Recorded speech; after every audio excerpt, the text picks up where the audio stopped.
Many of you who've been coming here a while, or have read books on Buddhism, or seen Buddhism on the internet, there's often a discussion exactly what Buddhism is. Is it really a religion? Is it a way of life? Is it a philosophy? Is it a practice? Exactly what actually is it?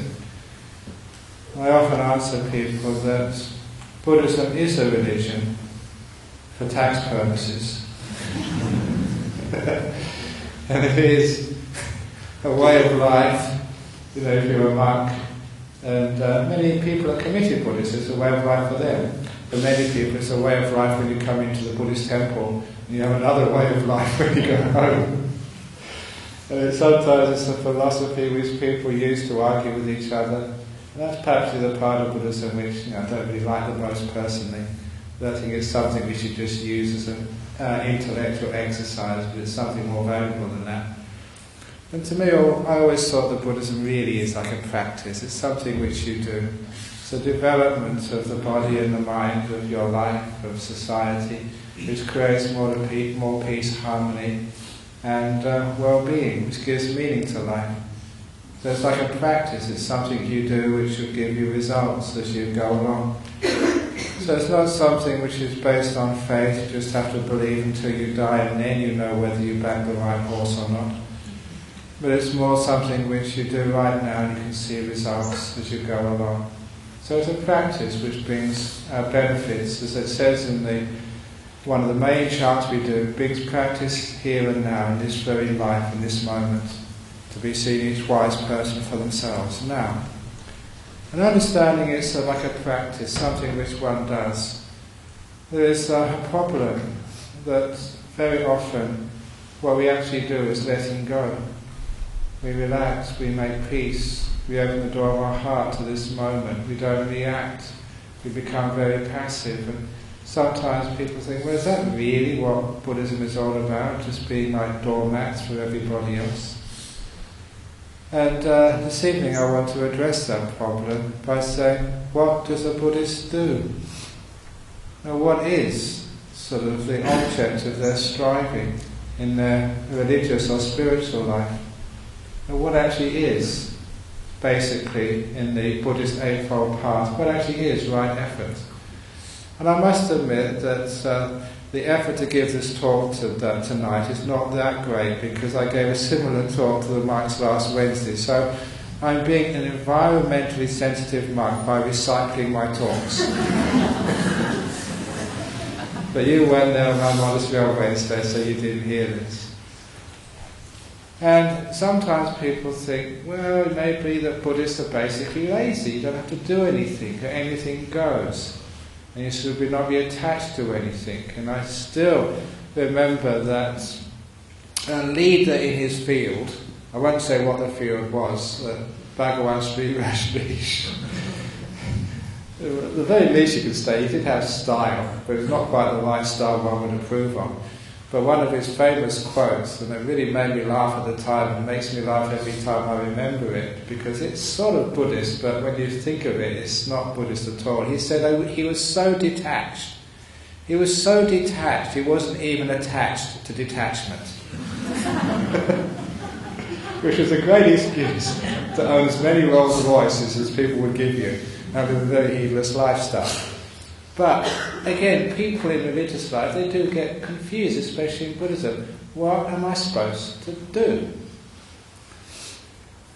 And I gave a talk to the monks that it's important to live life with effort, to set your goals, to really actually, instead of just allowing the sort of lowest common denominator just to dominate your life, is actually to set goals and work hard for them and strive for them. But the thing is, they should be the correct goals. And basically, the goals which you should really be striving for in your spiritual life. I'm not talking about your worldly life, what you have to do in the world, because we each have our little jobs. You have to feed your family, I have to feed my monks. You may have to build your house, I have to build my retreat centre.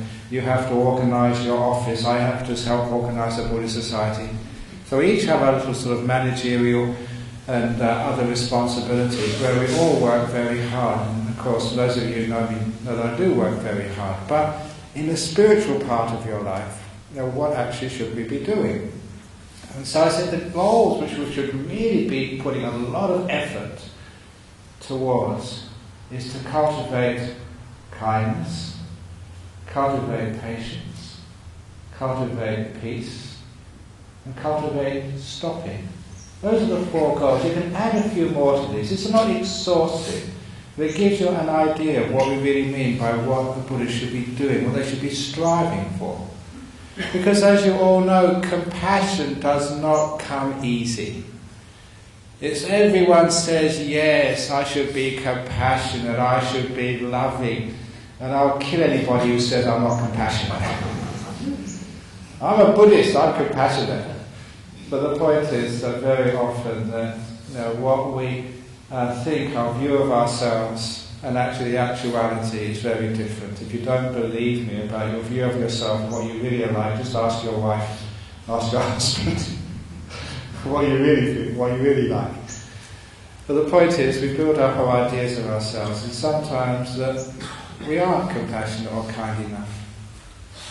And so the part of Buddhism is putting forth a lot of striving, a lot of effort to be kind, to be compassionate, and finding strategies and ways to be kind and compassionate.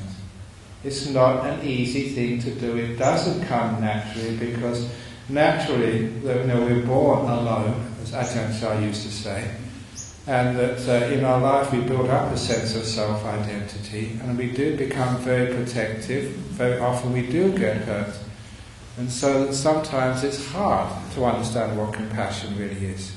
And it's hard to train ourselves to be compassionate. And we have to actually know what that compassion truly is. And obviously one of the problems with developing kindness and compassion in this world is not balance.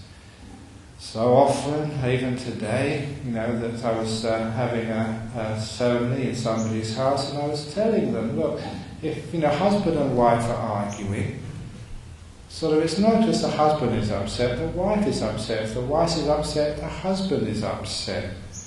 Nobody wins. If somebody argues and they sort of think that they get the better of the other person, then both have lost.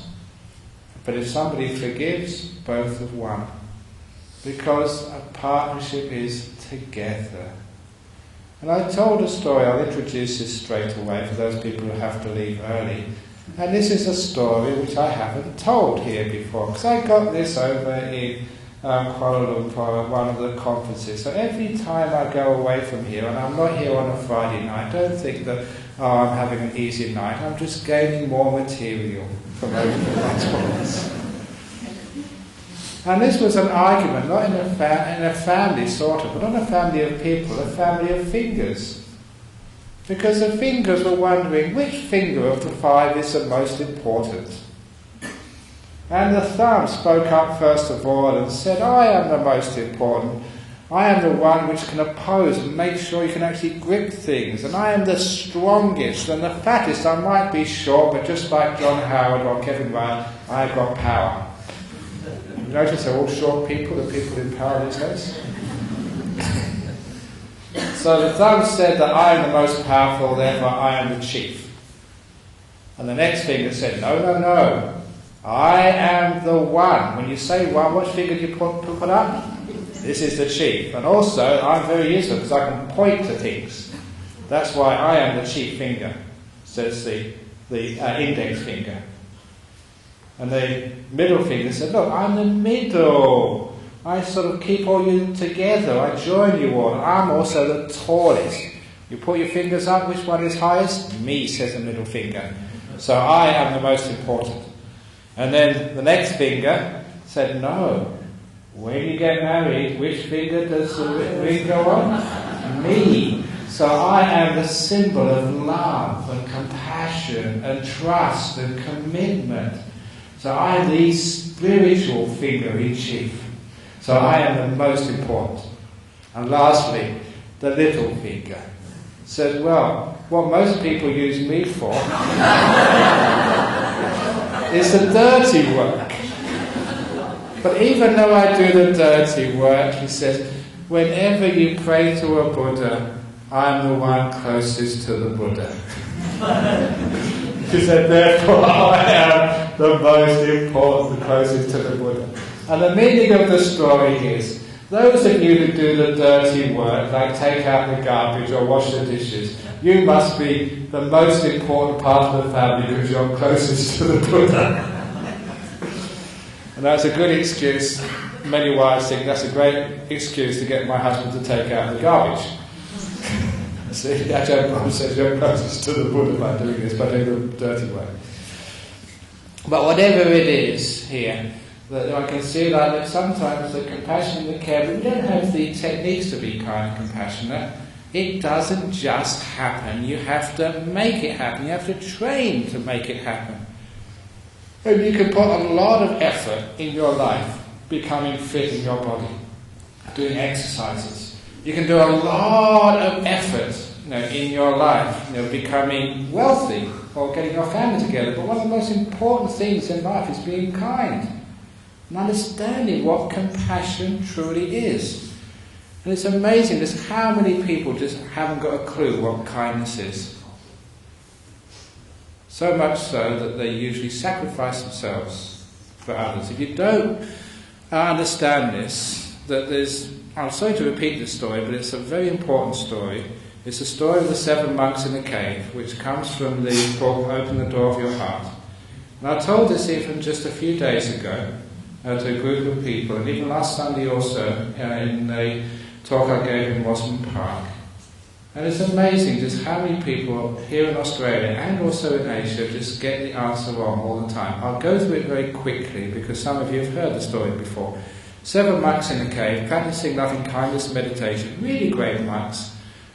The monks were as follows: the head monk, his brother, best friend, the enemy, number 4. The enemy never got on with the head monk. Even though they're monks together, sometimes we have personality clashes. With the best will in the world, some people just don't get on with. And the next monk was a very old monk. He was so old, advanced in years, that he could die any day. And the next monk was a very ill monk, a very sick monk. And again, he was so sickly that no one knew who would die first, the old monk or the sick monk.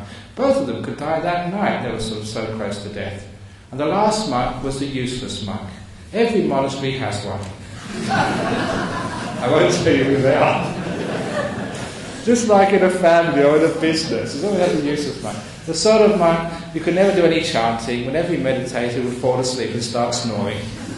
Who could never remember anything from what the Buddha said, and was still there though anyway, because they were kind to him. So that was the last monk, the 7th monk. And in that cave, having a great time meditating, but one day these band of thieves, these robbers, found that cave, and they wanted to take it over as their headquarters and their hideout. But of course they wanted to kill all the monks so that no monk would tell the authorities where that cave was located. But the head monk, it's amazing, the head monks, they usually got the gift of the gab. They were great talkers. They could talk behind the of a donkey, as they say, and they managed to talk the head of the robbers into letting all the monks go except one who would have to be sacrificed so the rest could go free. So this is the question. It was up to the head monk to decide who would be sacrificed. And when I asked people, I asked them, well, I'll go through the list again. I want you to say, what would you do if you were that head monk? Who would you sacrifice? And remember, it's the head monk himself. There was his brother. There was his best friend. There was the enemy who he didn't like. But then again, there was the old monk. And the old monk was going to die any day now. And so the sick monk, he was at the end of his life. And lastly was the useless monk. And the useless monk, never in his whole life had he done anything useful for anybody. So, which did the head monk choose? Should be sacrificed? No one. No, he said himself over there. Someone said no one because you've read my book. I expected something like that to happen. But most people, and maybe you as well, if you haven't heard the story before, said he sacrificed himself. And that is the wrong answer. But that is the answer which most people say because they don't love themselves all that much. Because the answer actually was the head monk loved his brother no more, no less, exactly the same as he loved his best friend. He loved even the enemy no more, no less. He loved the old monk, the sick monk, even the useless monk, exactly the same. His love was unconditional. And just like often mentioned, because many people come from the Christian tradition, they grew up in it anyway, even in the Bible it says to love your enemy, or to love your neighbour, to love your neighbour as yourself. It doesn't say more than yourself, it doesn't say less than yourself, it says as yourself. No more, no less. It means to love yourself as your neighbour. And this is an important point here. That very often we love ourselves less than others, which is why we sacrifice ourselves. Why we say, yes, he gave up his own life. Which actually shows that you don't love yourself as much as you love others. And that's the reason I keep telling that story. We don't realise that compassion has to go both ways. And too often in life we're sacrifices of ourselves, which is a bit of ill will, non-respect to yourself. I don't say you love yourself more than anybody else, because that gets into being egocentric, and then you become really a pain in the backside. But if you love yourself as other people, love other people as yourself, then you understand what compassion truly is. It's unconditional, just like the sun shines on everybody without distinction. Labour Party, Liberal Party, Greens, George Bush, Osama bin Laden and the Dalai Lama. The sun doesn't choose who they're going to shine on. In the same way, according to Buddhism, the loving kindness or compassion goes without conditions. Now that's a powerful idea of what loving kindness truly is. And the reason why that this is something we aspire to, we train towards, we try and understand, is because when we are kind to ourselves in the same way we're kind to other people, it means just so we can forgive other people, we can also forgive ourselves. Just like we can tell other people, come on, relax, take a break. We can tell ourselves, yeah, relax and take a break. Just like you can tell a friend, oh, don't think too much about that little mistake. It's only a small thing. You can do that to yourself as well, so you don't carry around so much pain of the past, so much burdens, so much lack of self-respect. Sometimes the psychologists tell me the lack of self-esteem is one of the biggest causes of depression and other sort of addictions in this world, whether it's drug addictions, whether it's alcohol addictions or other dysfunctional behaviour, because we simply don't love ourselves enough. And you can imagine what happens when you learn what compassion is and you can direct it evenly, not just to other people, to yourself and even sometimes to your enemies. You know how to do that. The trick for loving the enemies is never to love them when they're right in front of you. It's called don't love the tiger. It's always love the tiger at a distance. If you try and kiss a tiger when they're right in front of you, they'll chop your head off. So you love them at a distance. What that means is that when your enemy is not in front of you, when it's not the problem, when you are away, safe, relaxed, at ease, then you think of them. When you think of them at a distance, you've got more opportunity of seeing a bigger picture. You're not sort of caught in that confrontation when they're right in front of you with all of that bad speech and that bad memories. You can stand back, get a bigger picture. Maybe you can actually forgive them because understanding the pressures or the difficulties they've been under. You can get a bigger picture when you're at a distance. But when you get the bigger picture at a distance, especially they're not sort of confronting you or giving you a hard time in this very moment, but you're at the distance there, it's much easier to have compassion. Those of you who want to buy we have some calendars for 2008. We've got some quotes, which I put on those calendars, just for donations to the retreat centre. And one of the quotations on there is that, if you've got someone who's very angry at you and really gives you a hard time, remember you only have to live with them for a few minutes every day, but they have to be with themselves 24 hours a day, 7 days a week for the rest of their lives. You only have to put up with them for a small time. And things like that give you an understanding of why you can be compassionate to people who hurt you. And not only that, we can also particularly develop thoughts. This is striving, deliberate practice in the same way we practice at the gym, that we practice, reading books to get some exam, or we learn some other trade, whether it's Tai Chi or whether it's Thai kickboxing or whatever, in order to achieve something. Now we are trained to be kind, to be compassionate. And that's an important part of being a Buddhist. It should be an important part of being any religion. And it's not just loving your group, it's just unconditional kindness. And it also goes to yourself. And it also goes to life as well. And it also goes to your body.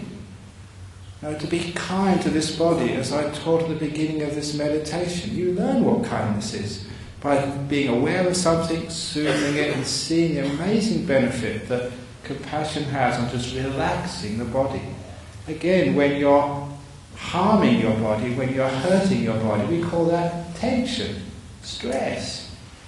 You've got an ache in the body and you're actually scrunching up against it. It's actually a bit of ill will towards that physical feeling, rather than just being with it, expanding it, loving it, being kind to it.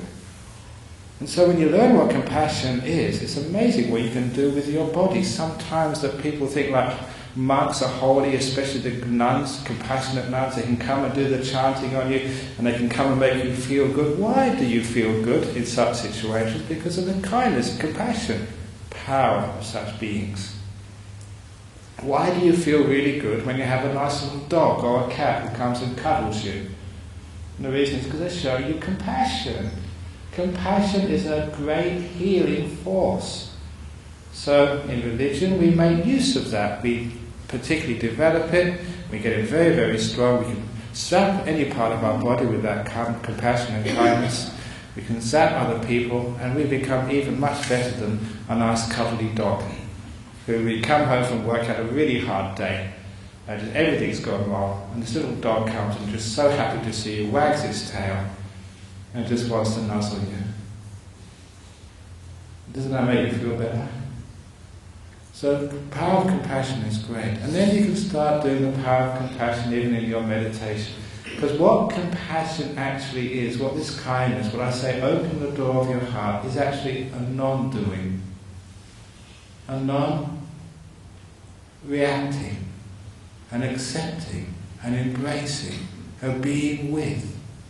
That's why it is an effort, a striving, which leads to peaceful, calm, still states.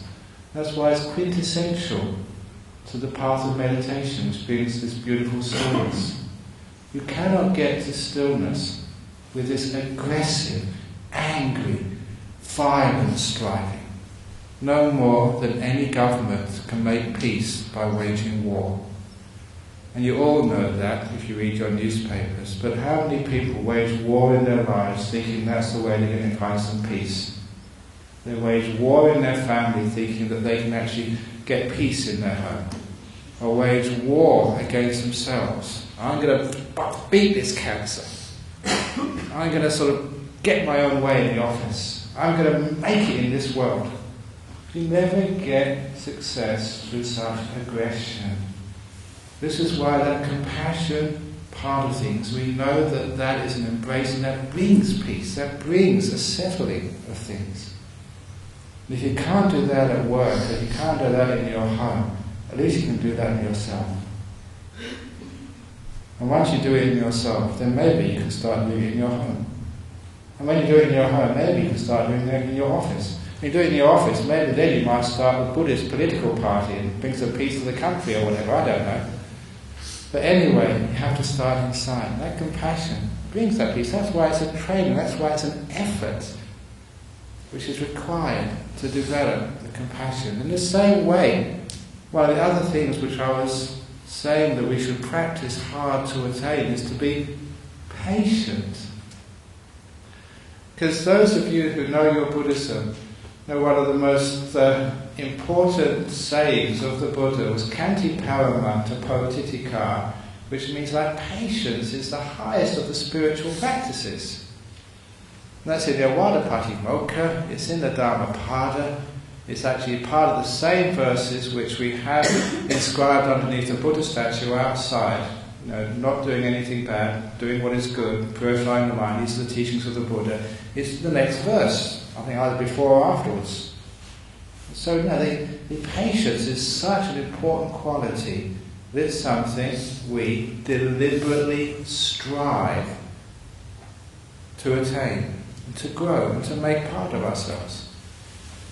Because sometimes we can be such impatient beings, always want it done right now, which is why one of the other, I hope it's in that calendar, I can't remember now, one of my other favourite sayings is, never do today what you can put off until tomorrow because you might die tonight. Be patient for goodness sake. Or, as I said in Mosman Park, to the delight of all the ladies in that little group, when you go home and you see how many dirty dishes there are in the sink, before you start washing them and cleaning them, check how many clean dishes there are stacked up in the shelves. And if there are more clean dishes than dirty dishes, quit while you're ahead. Because is that what life is really all about? Just cleaning dishes? Just getting things out of the way? And that's what we call impatience, getting things out of the way. And of course, we get one thing out of the way, two more things coming for you to do. And if you try and do that at work, they think you're more efficient, your boss will give you more things to do. So the only real practice which really makes a lot of sense is learning how to be patient, learning how to stop sometimes. And the patience means that you are there, and it may not be perfect. The dishes may not all be done, but you can rest in imperfection. Never think that everything has to be just so before you can give yourself a few moments of peace. If you want to get everything perfect first of all, you'll never find any peace whatsoever. If I want to make sure my monastery is finished first of all before I can meditate, I will never be able to meditate. Sometimes people used to ask that question, when's your monastery going to be built and finished? I don't know, for 24, 25 years now we've been going. We still do a bit of building here and there, so it's never finished. No more than your house is finished. As soon as it's built, you have to do repairs, maintenance, cleaning. So things don't get finished unless we learn how to be patient and leave them alone. Wait till later, because that's what patience is, learning how to wait. And sometimes you see in our modern world we are so impatient. You see people at the traffic lights, either in the road or the traffic lights of life, and they just can't stop and relax. I was asking someone who has been to India many times, and this is something which I heard, but I went to Delhi several times and I still haven't seen it. But if I haven't seen it, I really think that some Indian government, if not an Indian government, our local government, should actually put this into practice. At the red traffic lights of India, so I was told, when the lights turn to red, the words on the lights do not read stop. S-T-O-P, they don't have those letters. Instead they have the letters R-E-L-A-X. Relax. Now wouldn't that be a wonderful thing in Perth, Western Australia, if our government changed all the red traffic lights, and when it went to red, very clearly on the red traffic light you could see the words, relax.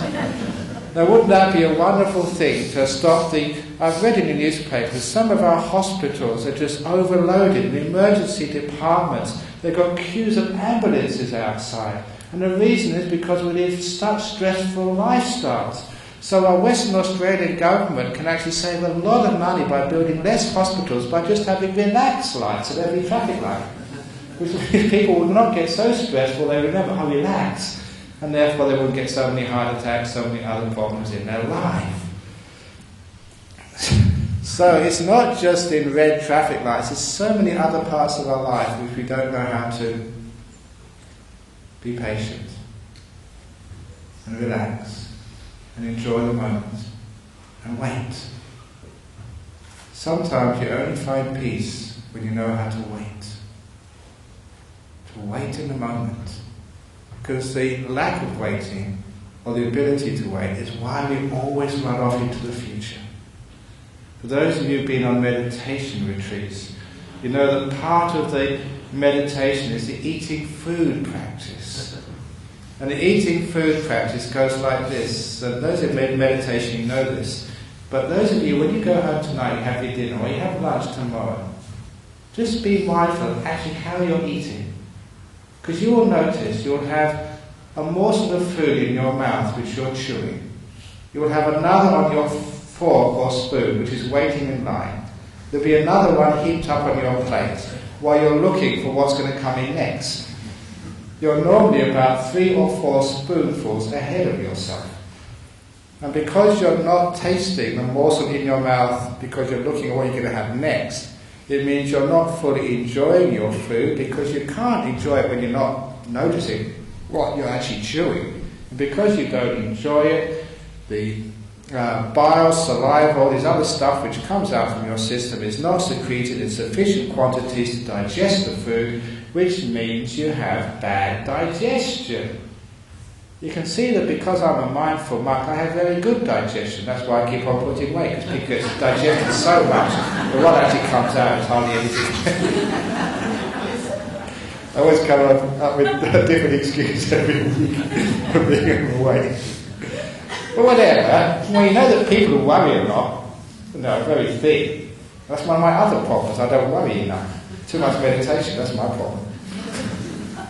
But no, going back to sort of like being in the moment, being patient. And that's such an important thing in life, to wait for things to happen rather than making them happen. Because when we know how to wait, it's almost like we're letting go of our control and allowing nature to do things. And too often it's because we want things to happen. We are the controller, we are the control freak. Because we're impatient, we make things happen and we spoil everything. It's wonderful when you can just wait. When you wait, you can enjoy this moment, you can enjoy the sunset, you can enjoy the feeling of the wind across your face, because you know how to wait for things. How to be in the moment, how to wait in the present. Because that's what happens when you wait. You're here, right now. And that's so important when we do our little meditation. We put effort into knowing how to be patient, knowing how to wait, knowing how to not to do things, which is what waiting is all about. And enjoying these great moments in life, whether you're waiting in queue at the supermarket, whether you're waiting at the traffic lights, whether you're waiting at home for the dinner to be ready. Whatever it is, waiting is a beautiful moment. A moment of peace, a moment of rest, an opportunity to relax. So it's a strange thing that human beings, we've lost the ability to be patient. And because of that, we don't know how, even what peace truly is. We don't know how to enjoy the people around us, because we're always busy going somewhere else. Most of life, for many people, is always going on to the next thing. Never waiting where we are long enough to enjoy the fruits of our life so far, to look at the scenery around us, to appreciate how far we've come. We don't know how to wait. So that patience is a beautiful thing. We should try and aspire for. Put forth effort, strive to learn patience. Take opportunities until you know what patience is. You can be patient. You can understand what it is. And then you know how to be a patient person. When I go travelling, I have to wait so long in airports. It's a great opportunity to learn patience. And again, I love it there because sometimes that when you're there you can't be giving a talk. I say that sometimes I have to keep walking and hiding from people if they know me. But in some airports, not Singapore airport because everyone knows me there now, but in other airports of the world, you can just go there and you're nobody. At last, no one comes up to you to ask you to sign a book or to say, please can I ask you a question on meditation. So So it's wonderful waiting, and I enjoy those moments when I've got nothing to do. I go for a walk and exercise up and down. Instead of going, it's great also because you haven't got any money or credit cards, so I can't go shopping. It's great, good advantage being a monk. So you can just wait and enjoy the moment. The other thing which one can put forth effort in doing is learning how to stop, which comes close to what patience is all about. Too often in life we can't stop, we're always going to something else. And look at your life. When you go home, what are you going to do next? Can't you just pause for a few moments in life instead of always doing things and going somewhere? So in spiritual life, in any religion, this is another thing we strive for. We put forth effort to know how to stop. And when you learn the art of stopping, it's such a great ability of the mind. You know, you're thinking of something, and sometimes your thoughts get so obsessive because you don't know how to stop them. It's amazing being a monk. As something happens, you can just cut it and stop and just get peaceful. Something goes wrong, you can stop because you know how to let go of the past.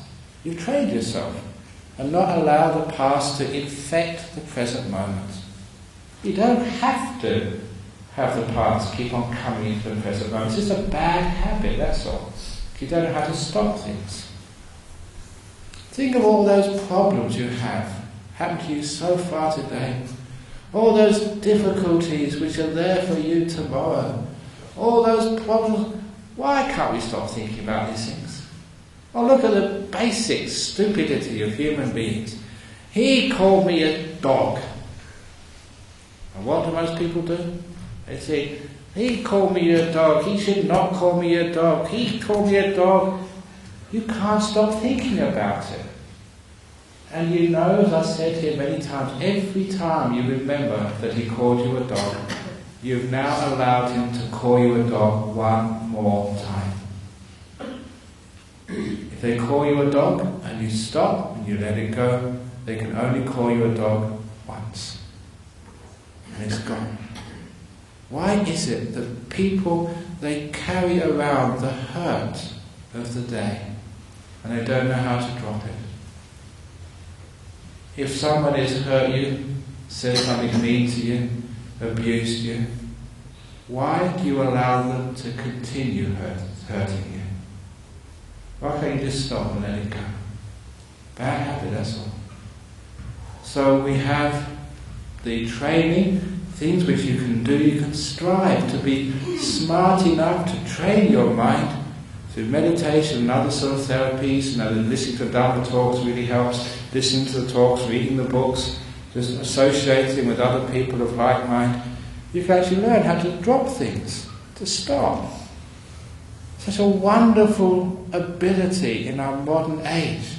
And you can see other people, they don't stop at all, they're always on the go, they're always doing something. And that's you.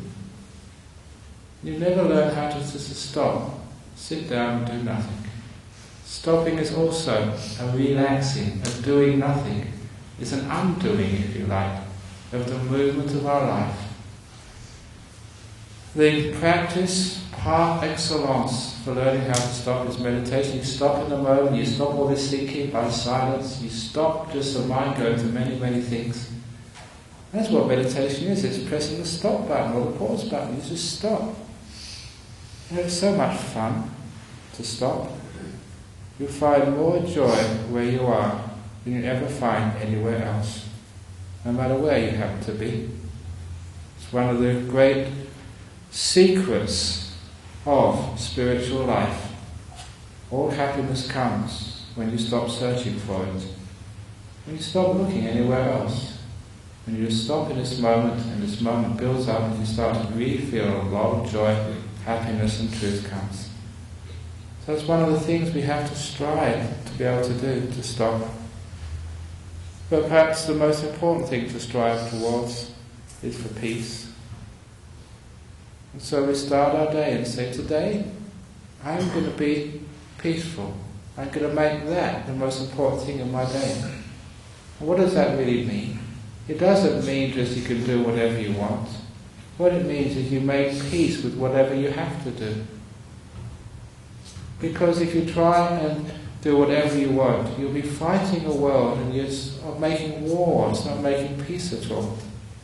The wonderful thing about peacemaking is you can do it wherever you are with whatever you have. Even people who are sick and dying. You can make peace with that whole process. By making peace with that whole process means you can accept it, be one with it, and allow it to evolve, rather than fighting a war. And this comes to a very important part of Buddhism, which, again, is not emphasized enough.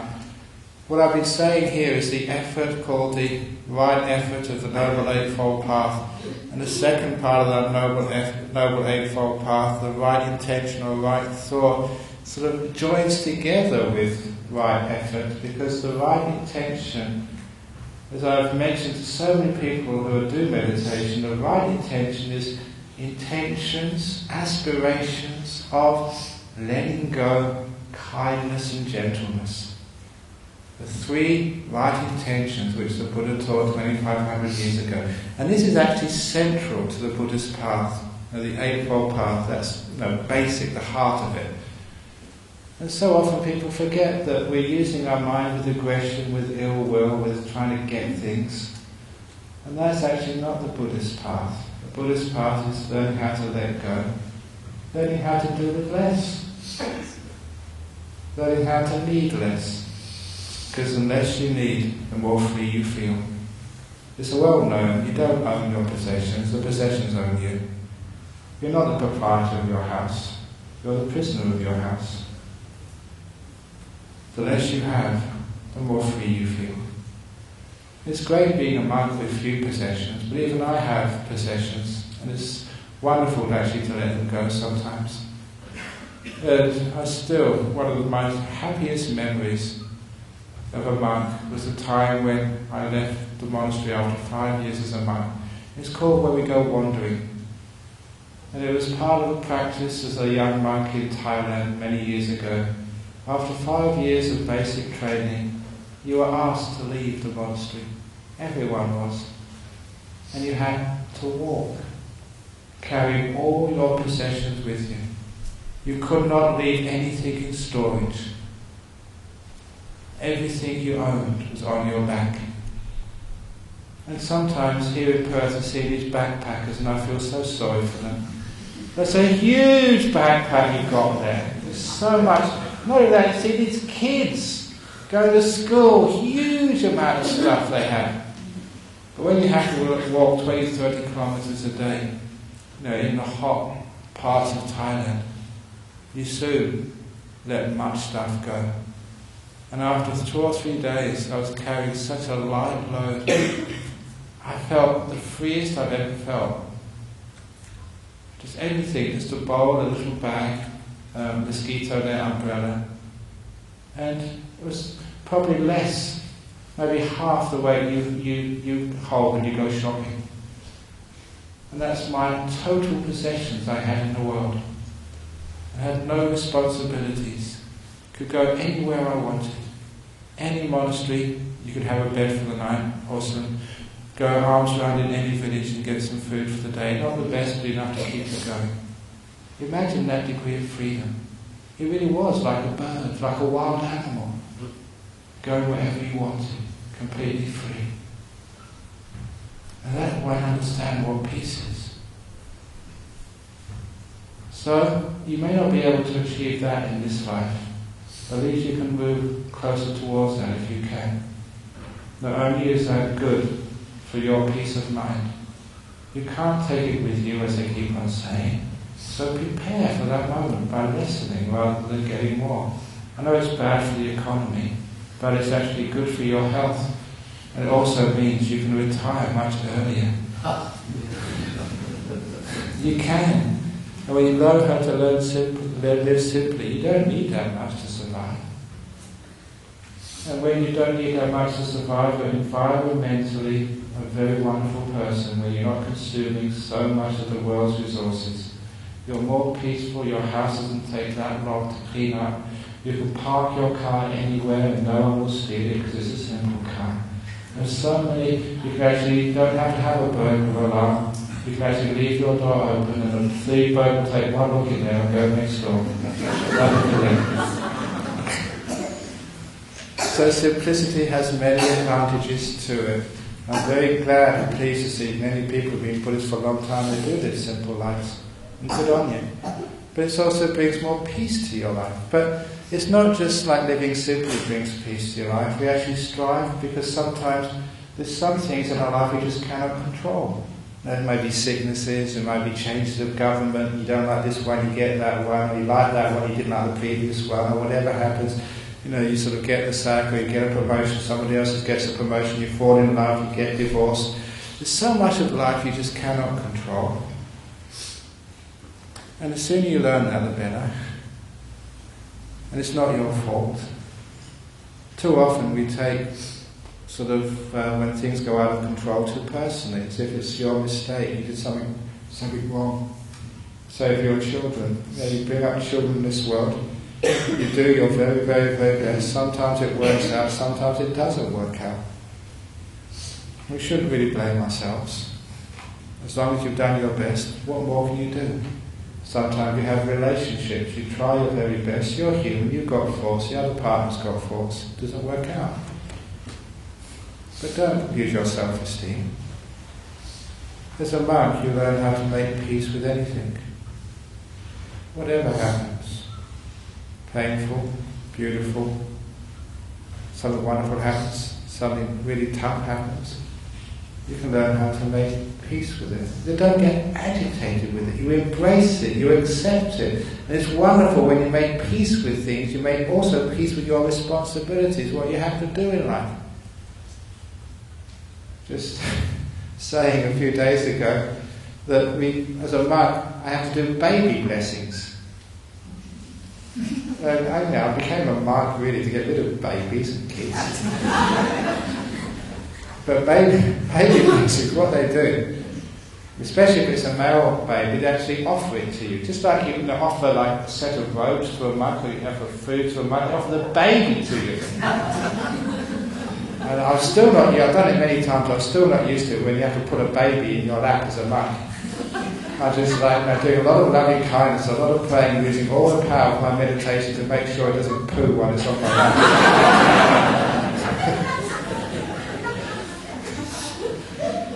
And usually I can't get rid of it quick enough. You have to do a little bit of blessing, and sometimes you have to sprinkle oil water on it. And most babies hate water. And so she can just sprinkle, they start spewing. So I can't get, okay, I've done the blessing, off you go. The idea is that when you offer it to like a monk, it's like when you offer it to the monk, it's like the monk is almost like a godparent to it. And then I give it back and say, okay, now you've offered it, it belongs to the monastery, now I'm giving it back to you, parents, to look after for me.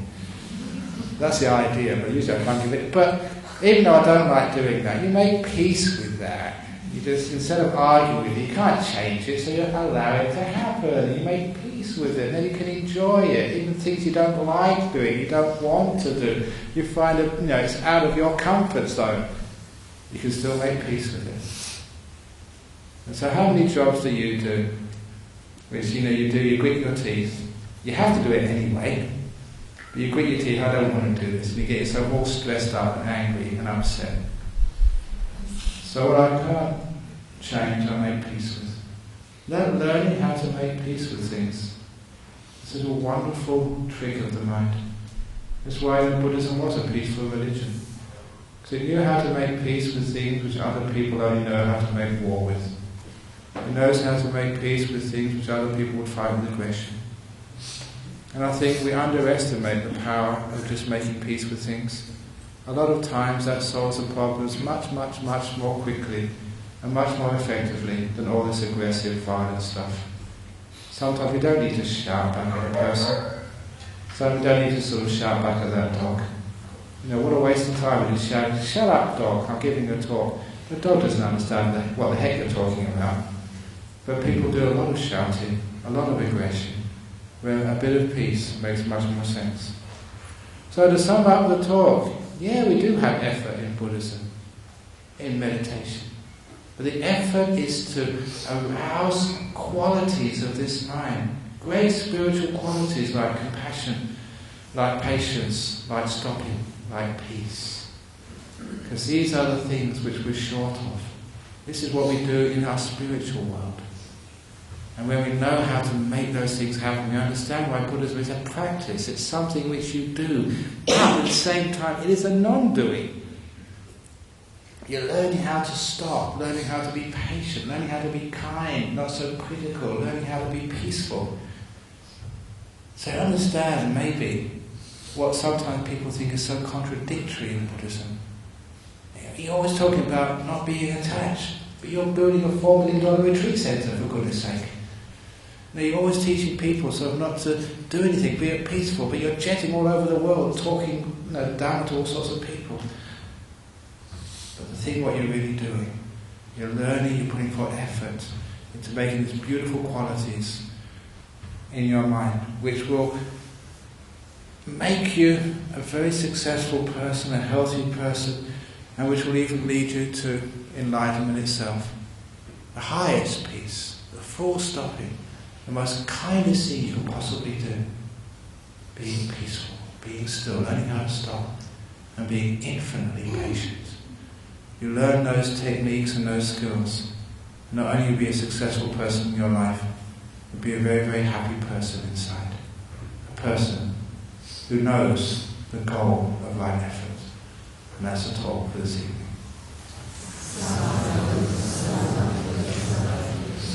Okay, so has anyone got any comments or questions about what I've just been saying this evening? Ajahn Brahm, what would you suggest to say to the Buddhist monks in Burma with the Rinpoche over there? Their infinite peace seems to have worn off a little bit, and do you suggest that they should keep doing that? Okay, you're asking what's happening with the monks in Burma. I must admit I haven't seen any news reports for the last week or two of what's happening over there.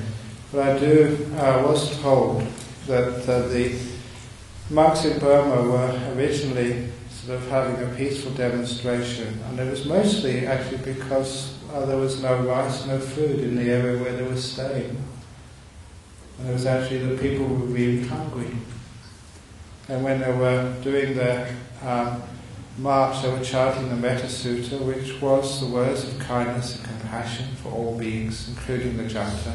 It doesn't matter who was responsible for this, they were not sort of blaming, they just was making a point that there was not enough food to feed people there. But I think afterwards, if I remember correctly, reading the reports, after 6 or 7 days of peaceful demonstrations, a couple of the student groups joined the monks, and once that started, it became political rather than just a peaceful demonstration. That's where the military sort of came in. I'm not quite sure what's happened at the moment, but sometimes if you have to do a duty for somebody, if I sort of say somebody being hurt or being abused or being raped or something, I would just stand and say, let go, let go, let go, let go. I'd be making peacefully do my duty. Probably stand in front of or call a policeman if they're bigger than me. I'm not quite sure what I'd do. But you certainly need to have your compassion and your peace. Peacefully doing the duties, even if they're distasteful for you. Do you understand what I mean by peace? It doesn't mean I'm doing nothing. Yeah, well, it's the way in which that conflict has developed over the years, and how as a Buddhist country, it doesn't seem to be able to get rid of a corrupt junta, which I wonder if that's got something to do with the Buddhist philosophy, and maybe if they stood up a bit more, they might have actually got rid of it. Yes, you're saying that the Buddhist country of Burma, maybe they've been too passive, they've stood up to the junta and they've got rid of it earlier. Sometimes is there such a thing as like a Buddhist country or a Christian country? There's people who are Buddhists, not sort of a country. A person rather than a society. And sometimes the countries, they may say they're Buddhists, but they can't be Buddhists when they do things like that. There's no compassion, peaceful there. It's just a name they use, to maybe to exploit to get in power or whatever, I'm not sure. But you don't really know what happens, whether people standing up, whether it makes it better or makes it worse. But I think that certainly just peacefulness, kindness, compassion, I think that would work in the long run. As I was quoted on the radio, I was quoting a poem by William Blake, and one of the monks pointed out, because they did an English degree at UWA, that I got the years wrong. He was like 18th to 19th century, William Blake, 1750 to 18 something or whatever. And he was the one who made this wonderful quote: "Vengeance to the tyrant fled, and caught the tyrant in his bed, and slew the wicked tyrant's head, and became a tyrant in his stead." Which is what happens when one acts violently and aggressively. That if one acts violently, one becomes violent. If one acts aggressively, one is aggressive. And one is actually the next problem needing to be solved. You don't stop wars with wars. You don't stop violence with violence. You don't stop anger with anger. One of the Buddha's favourite quotes is, anger never stops with anger. It only stops with forgiveness, with the sort of compassion I was just talking about. It may take a longer time, but at least I think it's more effective. But maybe, I'm not very good on politics, so I know about meditation. That's why we never will start a Buddhist political party. I told people yesterday, because of the election, we did actually start a Buddhist political party. We banned all pubs and liquor outlets, so I think we wouldn't last very long.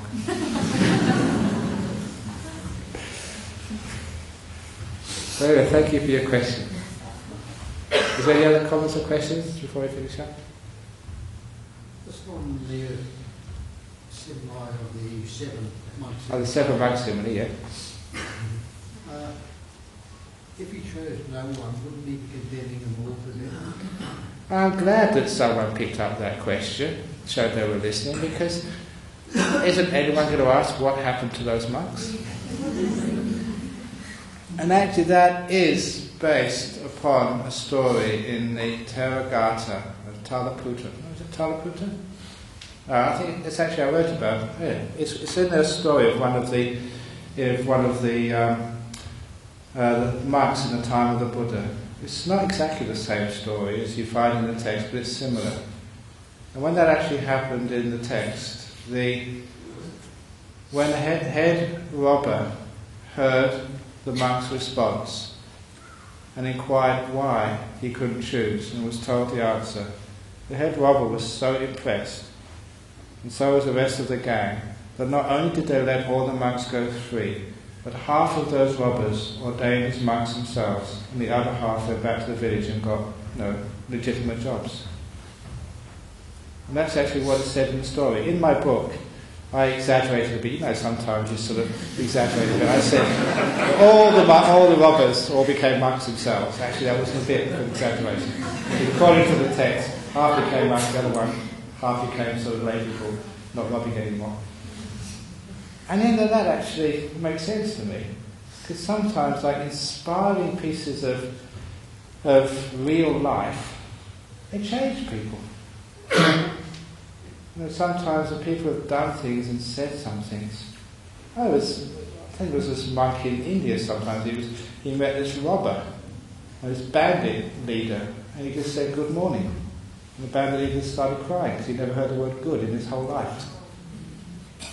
Just a simple thing like that.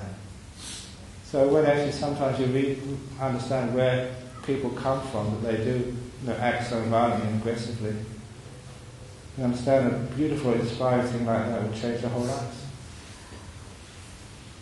So that's actually the answer to the question. That's what happened. They took the incredibly high, inspiring moral life. Not only did they all live, but they changed the lives of the robbers. Which is a wonderful time, wonderful spot to finish this evening's talk on right effort. So, thank you for listening.